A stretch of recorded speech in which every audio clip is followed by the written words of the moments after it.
നമസ്കാരം. നിലമ്പൂരിൽ PV അൻവറിനെ കൂട്ടാത്തതിൻ്റെ പേരിൽ അല്ലെങ്കിൽ PV അൻവറിൻ്റെ സമ്മർദ്ദത്തിന് വഴങ്ങാത്തതിൻ്റെ പേരിൽ UDF ഈ വരുന്ന ഉപതെരഞ്ഞെടുപ്പിലൂടെ തോറ്റാൽ പോലും അത് UDFന് വൻ നേട്ടമാകും. കാരണം UDF വളരെ വ്യക്തമായ ഒരു രാഷ്ട്രീയ നിലപാട് വ്യക്തമാക്കും. ആ രാഷ്ട്രീയ നിലപാടിനെ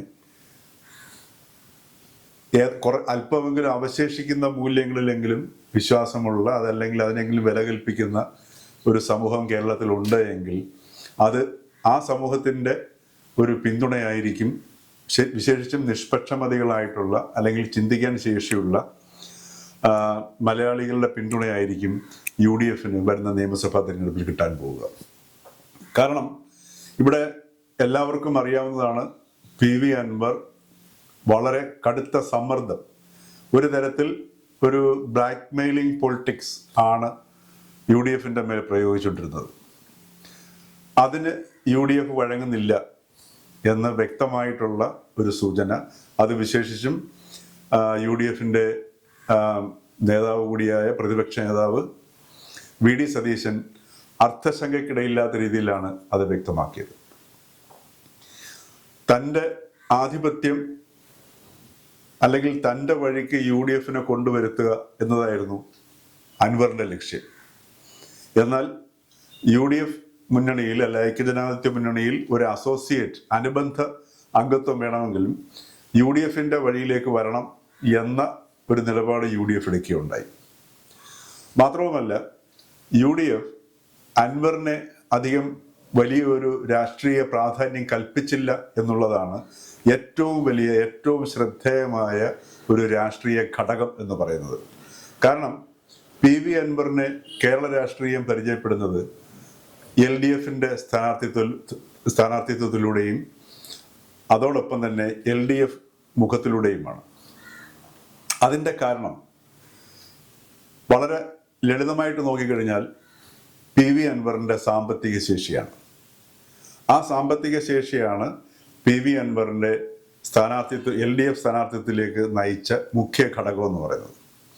ആ ധനസ്വാധീനമാണ് അദ്ദേഹം ഇടതുമുന്നണിയുമായിട്ട് തെറ്റിപ്പിരിച്ചതിന് ശേഷം പാലക്കാട് ഉപതെരഞ്ഞെടുപ്പിൽ പ്രകടമാക്കിയത്. അപ്പോൾ ഈ ഒരു ധനസ്വാധീനത്തിനെതിരെയുള്ള അല്ലെങ്കിൽ ധനസ്വാധീനം അല്ലെങ്കിൽ പണം കയ്യിലുണ്ടെങ്കിൽ രാഷ്ട്രീയത്തെ വിലയ്ക്ക് വാങ്ങാം എന്നുള്ള ഒരു പുതിയ രാഷ്ട്രീയ സമവാക്യത്തെ അതല്ലെങ്കിൽ ആ ഒരു രാഷ്ട്രീയ രീതിയെ ചെറുക്കുന്ന നിലപാട് കൂടിയാണ് UDF നിലമ്പൂരിൽ ഈ അൻവറിന് വഴങ്ങാതിരുന്നതിലൂടെ എടുത്തിരിക്കുന്നത്. അതുകൊണ്ടാണ് പറഞ്ഞത് ഇത് ഏതെങ്കിലും കാരണവശാൽ, കാരണം അത് UDFൻ്റെ ഉറച്ച മണ്ഡലമാണ്, UDF ജയിക്കാനുള്ള സാധ്യതയുണ്ട്. അഥവാ ഇനി ഏതെങ്കിലും കാരണങ്ങളാൽ UDF തോൽക്കുകയാണെങ്കിൽ പോലും അത് UDFൻ്റെ മുഖത്തിന് അല്ലെങ്കിൽ UDFൻ്റെ ചില മൂല്യങ്ങൾക്ക് നൽകുന്ന മുതൽക്കൂട്ടെന്ന് പറയുന്നത് വളരെ വലുതായിരിക്കും. ആ മുതൽക്കൂട്ട് ദോഷകരമായി ബാധിക്കാൻ പോകുന്നത് LDFനെ ആയിരിക്കും എന്നുള്ളതാണ് ഈ വരുന്ന 2026 നിയമസഭാ തെരഞ്ഞെടുപ്പിൽ ഈ ഒരു നിലപാട് UDFൻ്റെ ഈ ഒരു ശക്തമായ നിലപാട് UDFന് ഏത് രീതിയിലാണെങ്കിലും ജയിച്ചാലും പരാജയപ്പെട്ടാലും UDFന് ഗുണം ചെയ്യുമെന്ന് പറയുന്നത്.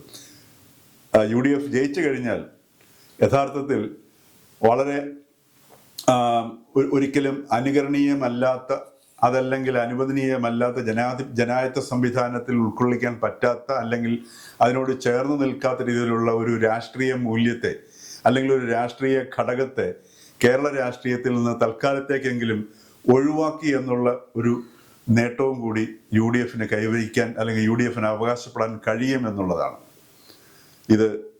ഇപ്പോൾ നിലമ്പൂരിൽ UDF എടുത്തിരിക്കുന്ന നിലപാട് വ്യക്തമാക്കുന്നത്.